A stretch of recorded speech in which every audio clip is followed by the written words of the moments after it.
Hello, curious minds, and welcome to this intellectual journey. Today, we'll delve into one of the most brilliant and controversial minds of the Middle Ages. We'll discuss a man who built an indestructible bridge between Islamic faith and Greek reason. His name was Ibn Rushd, but the Latin world would come to know him as Averroes. He was a jurist and physician, and above all, the great commentator who rescued Aristotle from oblivion.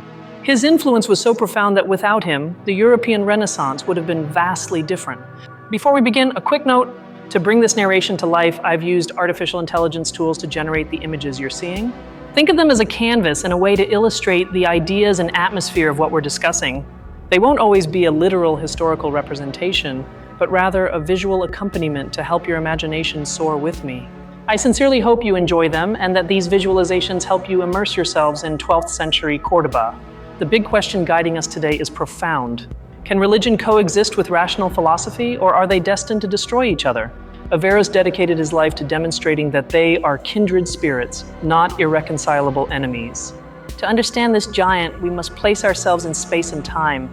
We are in the year 1126 in the glorious city of Cordoba. Al-Andalus was not just a geographical territory, but the brightest cultural beacon in all of Europe. While much of the European continent was experiencing times of darkness and stagnation, in Cordoba, libraries overflowed with knowledge. Mathematics, astronomy, and poetry flourished under the Andalusian sun, creating a perfect fertile ground for intellect. Averroes was born into a family of high-ranking jurists. His grandfather had been a prominent legal figure at the Mosque of Cordoba. From the cradle, he breathed in the importance of law, justice, and rigor in the study of sacred texts. But the Cordoba of his youth was changing. Power had shifted into the hands of the Almohads, a Berber dynasty with a much more rigorous and conservative vision of Islam. This political context would shape the tragic and heroic destiny of our thinker. Despite the prevailing conservatism, the Almohad caliphs were cultured men who paradoxically loved philosophy. They needed intellectuals who could defend the faith with solid arguments. That's where Averroes' education came into play. The young Ibn Rushd didn't limit himself to theology. He studied medicine with such depth that he wrote a medical encyclopedia called The Generalities, which would be used in Europe for centuries. For him, the human body was another text that needed to be deciphered. However, his true passion was ancient philosophy. Aristotle's texts circulated in Arabic translations, sometimes confusing and fragmented.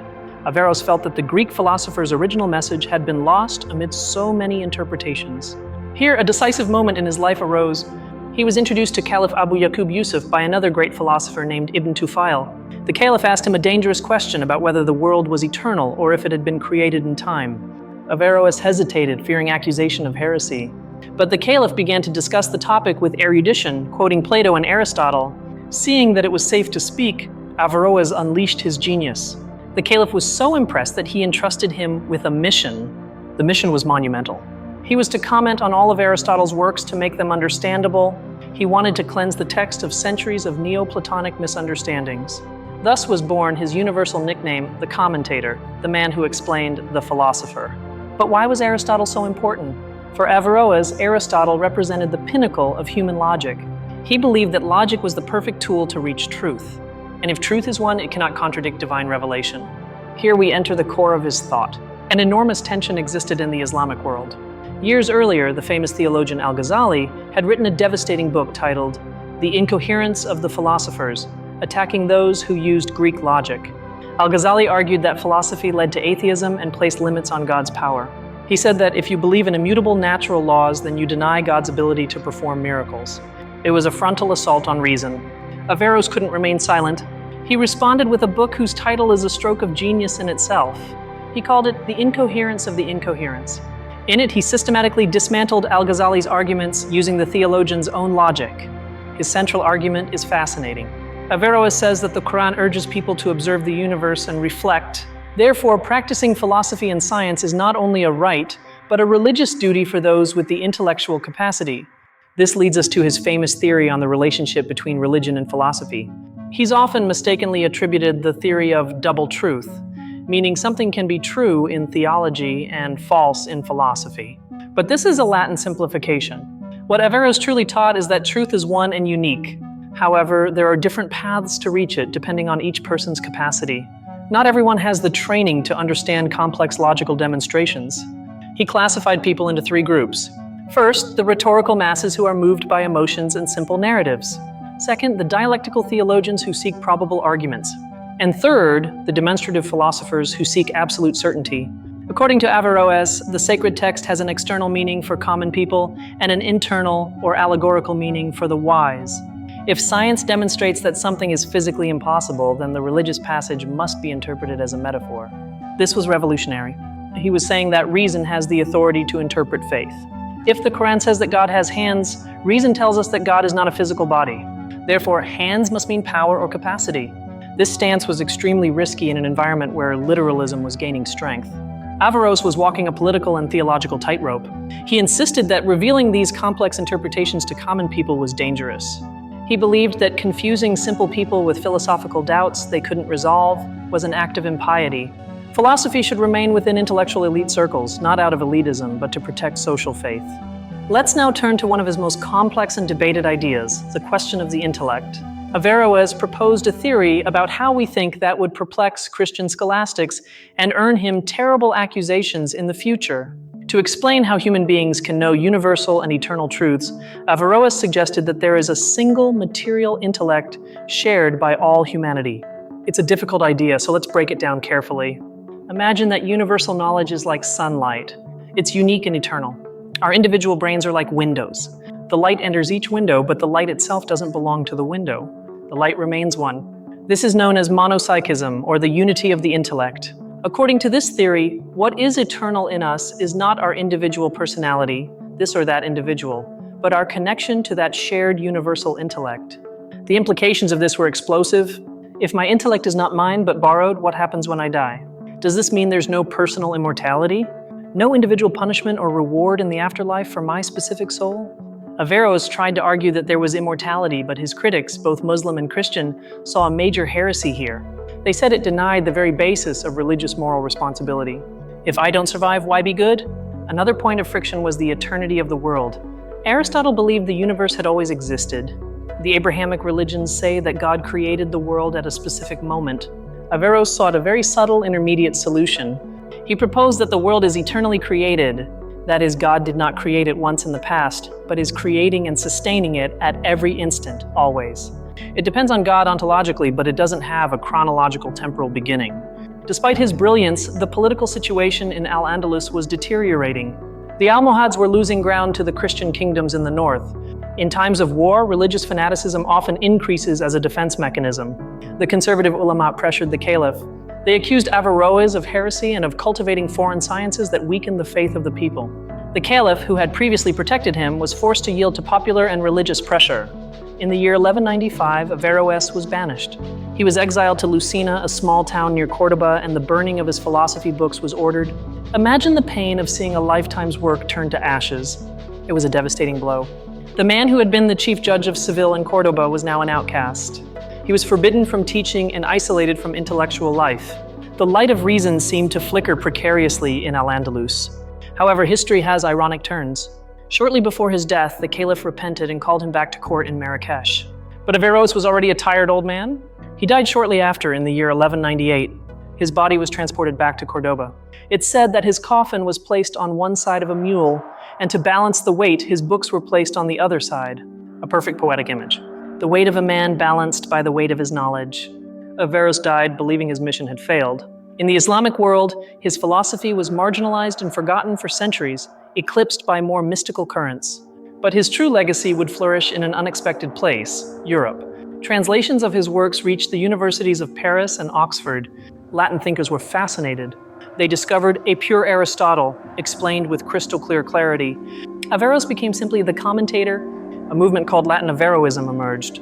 Thinkers like Seeger of Brabant took his ideas to an extreme, advocating for that radical autonomy of reason. This frightened the church as much as it had frightened the ulama. Even St. Thomas Aquinas, the giant of Catholic theology, had to write a treatise specifically against the Averroists. Although he criticized their theological errors, Thomas deeply respected Averroes' intellectual acuity. Dante Alighieri, in his Divine Comedy, placed Averroes in limbo alongside great pagan sages like Plato and Aristotle. It was an immense recognition. A Muslim in the pantheon of sages respected by medieval Christendom. The painter Raphael also included him in his famous School of Athens. If you look at the painting, you'll see Averroes with his turban peeking out behind Pythagoras, observing. He's the symbol of the transmission of ancient knowledge to the modern world. Averroes' importance lies in his courage. He dared to say that faith should not fear reason, that the scientific study of the world is a form of worship, that God doesn't want us to be ignorant, but to use the brains He gave us. Today, his message remains vital. In a world where fundamentalisms and the denial of science sometimes resurface, Averroes' voice reminds us from the 12th century that truth is not afraid of scrutiny. Averroes taught us that we are citizens of two worlds, the world of tradition and faith and the world of evidence and logic, and that the task of humanity is not to choose one or the other, but to find harmony between both. His life was a testament to intellectual integrity. He preferred exile rather than giving up what his reason dictated as true. That brutal honesty is the hallmark of history's great thinkers. Think about it for a moment. How many times in our daily lives do we avoid asking difficult questions for fear that the answer will shake our beliefs? Averroes invites us to be brave, to question, to understand, not to destroy. The legacy of Cordoba is not just its arches and mosques. It's this spirit of inquiry. It's the idea that a society flourishes when it allows different forms of thought to dialogue with each other instead of trying to silence one another. Averroes represents the peak moment of an Islamic civilization that embraced Greek heritage and gifted it to the world. Without that link, the chain of human knowledge would have been broken, and our history would be incomprehensible. So the next time you hear talk of the Middle Ages as a dark age, remember Ibn Rushd. Remember that there were brilliant lights that illuminated the path to the modern world, lights that still guide us today. Let's briefly return to his medical work. In the field of medicine, Averroes also applied his Aristotelian rigor. He wasn't content with memorizing remedies. He sought the underlying causes of disease. Causality was his obsession. This search for causes is what defines modern science. It's not enough to know what happens, one must know why it happens. Averroes planted this methodological seed that would germinate centuries later in the scientific revolution. It's fascinating to note how his ideas about women were also advanced for his time. He criticized the society of his era for relegating women to child-rearing and not allowing them to contribute to the economy and government, comparing them to plants. He argued, taking the example of Plato's Republic, that women should have access to education and civic roles. He said that society impoverished itself by failing to utilize the talent of half the population. This social aspect of his thought is less known, but shows the breadth of his mind. He wasn't an academic confined to an ivory tower. He was concerned with the well-being and efficiency of his political community. Let's revisit the conflict with Al-Ghazali because it's vital. Al-Ghazali used the example of fire and cotton. He said that fire doesn't burn cotton due to a natural law, but because God intervenes at that moment to create the fire. Averroes retorted that denying natural causality is denying knowledge itself. If we cannot predict that fire will burn, then we cannot know anything about the world. The universe would become an unpredictable and irrational chaos. For Averroes, God is so perfect that he creates a universe with stable laws. His greatness is not in constantly breaking those laws with capricious miracles, but in the immutable wisdom of the original design. This vision of a rational God and an ordered universe is what captivated the Latins. It allowed them to study nature without feeling guilty about ignoring God. By studying the work, the Creator was honored. However, this clear distinction also brought problems. It eventually led to the modern separation between church and state, and between science and faith, a separation that Averroes sought to harmonize, but which history ultimately divorced. It's ironic that in the Islamic world, Averroes marked the end of a golden philosophical era, while in Europe, he marked the beginning of a new one. It was a twilight in the south and a dawn in the north. The figure of Averroes forces us to reconsider our prejudices about East and West. They are not impermeable blocks. They are interconnected vessels. Western culture has deep Arab roots that we often forget to acknowledge. When we read Thomas Aquinas or even modern philosophers, we are indirectly reading Averroes' commentaries. His distinctions, his definitions, and his method remain alive in the structure of our thought. One of his biographers said that Averroes was so absorbed in his studies that he only stopped reading 2 nights in his life, the night of his wedding and the night his father died. Such was his devotion to knowledge. That iron discipline is a model for us. In an era of constant distractions, Averroes' ability to concentrate on profound problems for decades is almost a superpower we should try to emulate. Let's talk about his style. Averroes didn't write with poetic flourishes.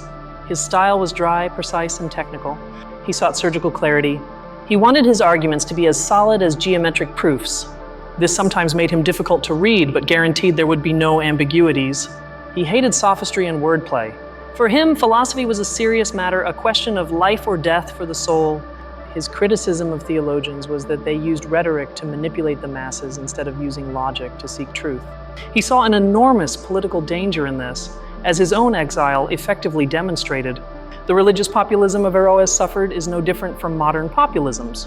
The rejection of experts, the contempt for complexity, and the preference for simple emotional answers are cyclical phenomena.